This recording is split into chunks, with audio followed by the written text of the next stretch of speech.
그냥 당당하게 담대하게 가야 된다.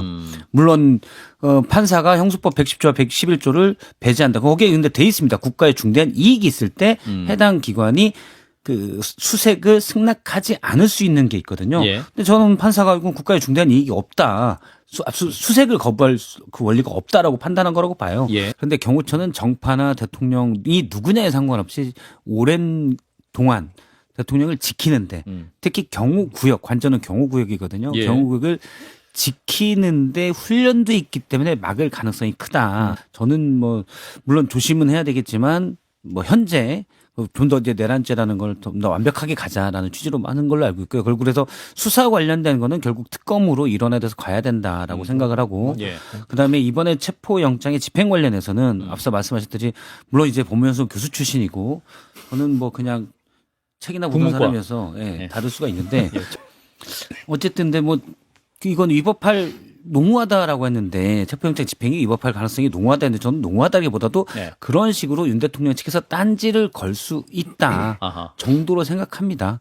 그런데 사실 딴지 걸 수 있는 건 많아요. 무수하게 뭐든 누구든. 아하. 그래서 이거는 저는 공수처가 나중에 이제 경찰과 공조본이 같이 가든 체포영장을 집행할 때 그냥 당당하게 담대하게 가야 된다.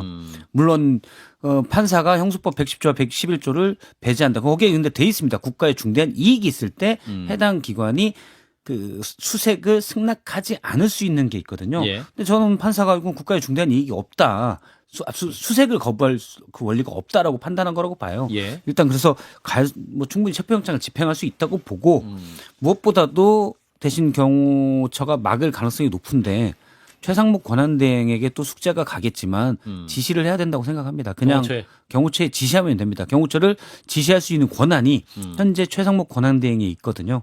최상목 권한대행이 지시하면 됩니다. 예. 전 경호처 관련 얘기를 좀 들어보니까 예. 문재인 정부 때 이제 경호처 했던 분이 이분도 당연히 이제 이런 체포영장이나 그러니까 윤 대통령 그때는 영장 발부 전이죠. 근데 예. 체포영장이 나중에 발부되면 집행이 돼야 된다라고 생각을 하는데 예. 그런데 경호처는 정파나 대통령이 누구냐에 상관없이 오랜 동안 대통령을 지키는데 특히 경호구역, 관저는 경호구역이거든요. 예. 경호구역을 지키는데 훈련도 있기 때문에 막을 가능성이 크다. 그러면 이걸 풀 사람은 사실은 지휘권인 최상목 대행밖에 없다라고 얘기를 하더라고요. 예. 그래서 그게 중요하고 또 하나는 최근 경호처도 일단 지시를 경호처의 고위직들이 할 거 아닙니까?